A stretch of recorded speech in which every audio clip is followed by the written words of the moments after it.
Du foot et Nice a une marche de l'exploit, une qualification pour le dernier carré, la demi-finale de l'Europa League Conférence. Ce serait une première dans l'histoire du club. Et pour ça, les Aiglons devront quand même battre l'équipe de Bâle. Alors les Niçois ont quand même deux avantages. D'abord, ils ont réussi à faire match nul chez les Suisses à l'aller.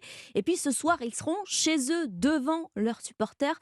Une ombre au tableau quand même, Jean-François Pérez. L'affaire Galtier qui colle au crampon des Niçois, hein. En effet, elle a occupé une bonne partie des questions hier en conférence de presse. On le rappelle, l'ancien entraîneur niçois est soupçonné d'avoir tenu des propos racistes et discriminatoires vis-à-vis de certains de ses joueurs quand il officiait sur la Côte d'Azur. Galtier dément fermement, la justice est saisie.